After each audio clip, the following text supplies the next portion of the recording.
LostMidgen, and I'm back again with Wood Wars Part 2. As you know the rules from the last episode, I'm only allowed to use one type of wood in each sector that I made.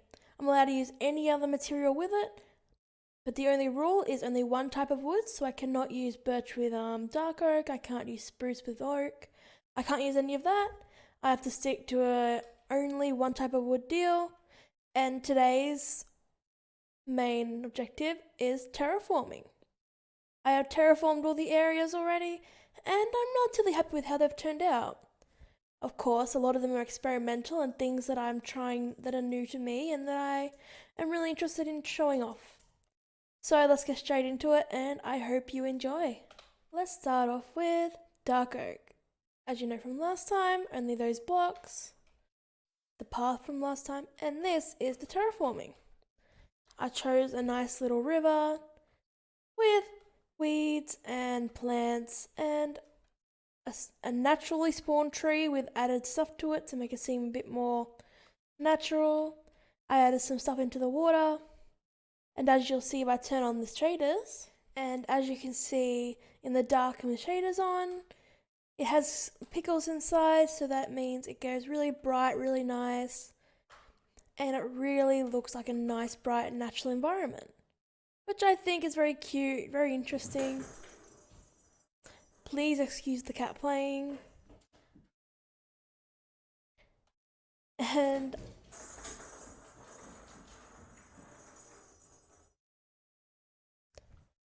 I'm very happy with the way dark oak looks. So now we're doing spruce. The same as dark oak. And this is the terraforming I chose to do for spruce.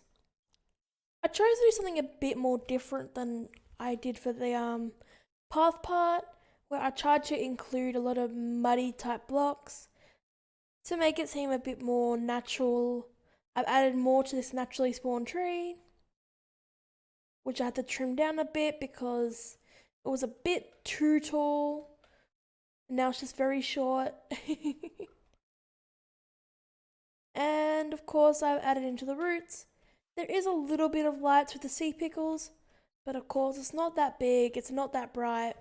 It suits spruce in a way where spruce is very dark at night, and it just has a nice, well fitting with a nice path beside it, and it's very different to the normal looks you would see for spruce, so I thought it would be very fun to try and explore with.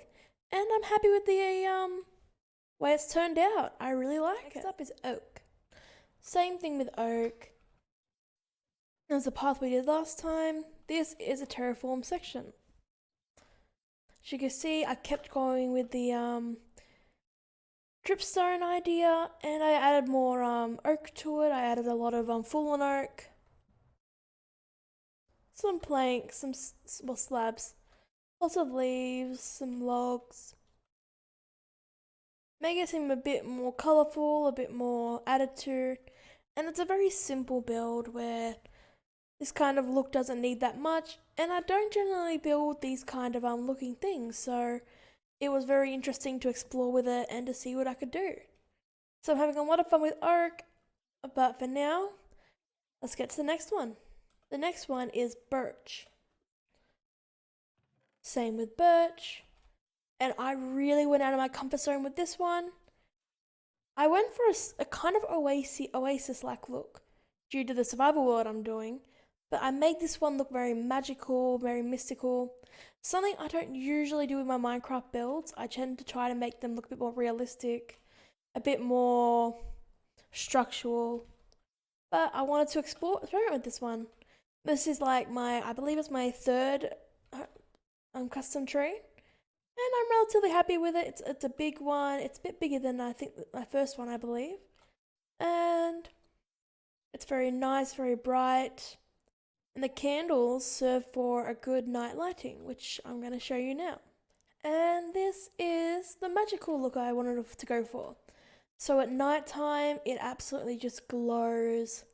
It has a lot of light to it, and it just looks magical at night, which is the intended purpose for like something like this. I even added a candle on the inside of the tree And I think it actually turned out really nice, really neat and tidy.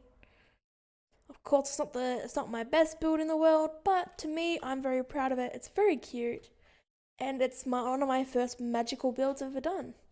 So I'm very happy with it. I'm very content with the way it looks, and I'm very curious to see what else I can do with magical type builds in the future.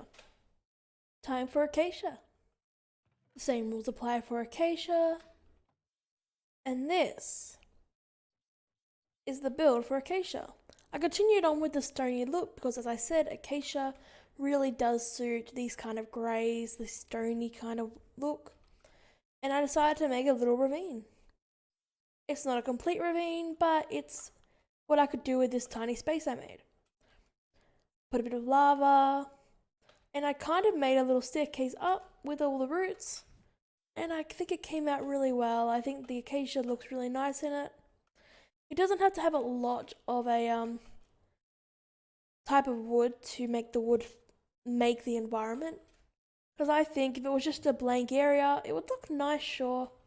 But I believe the acacia really just brings out a bit more colour to it, a bit more form to it, like the lava does there.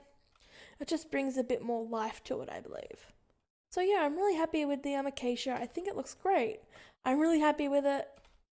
And I think I may be biased. I think I may just genuinely enjoy trying out new things with acacia.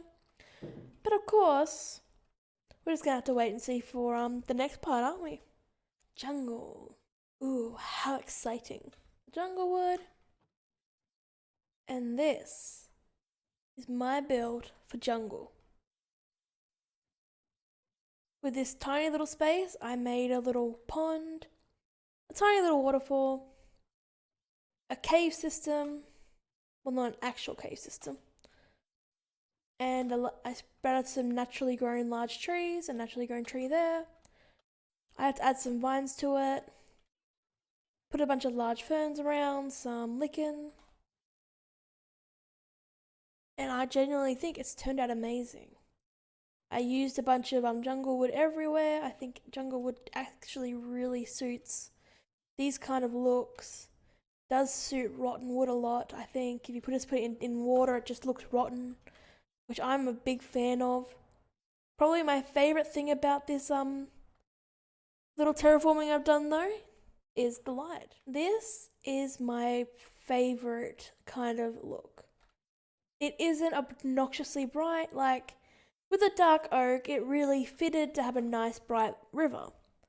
But for the jungle, I thought it would absolutely definitely suit a lovely, just a dull light, especially coming in through the cave. Like, say you're traveling by yourself, looking for shelter in the night, and you just see this glowing area and you're just like running towards it. I think that would absolutely look amazing. It has a lot of character to it. And I'm generally really proud of how this one looks. I'm happy with it, and I think I did a good job with this one. Okay, the sunlight really does look good like that, doesn't it? The next cooler business is warped wood. And this is the warped wood we have to use. And before I show you the terraforming I've done, I want to put it out there that what I've tried for the crimson and warped woods is very experimental. It was an idea that crossed my mind, and it's very hard to express in these very tiny squares. So if it doesn't look the best, I do apologise, but I'm happy with how it turned out despite all the inability to make it any bigger than what it is.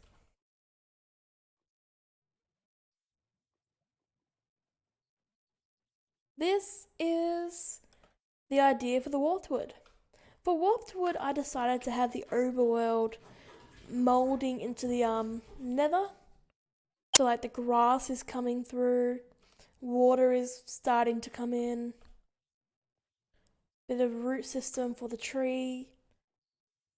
Now, if I had have had use of other types of wood, I could have very easily made this like an oak, adding oak to it, like the wood of the overworld is starting to take over the nether. But since I can only use one type of wood, I couldn't accomplish that. And this ended up growing all the way to the sky because I didn't realize it doesn't stop growing.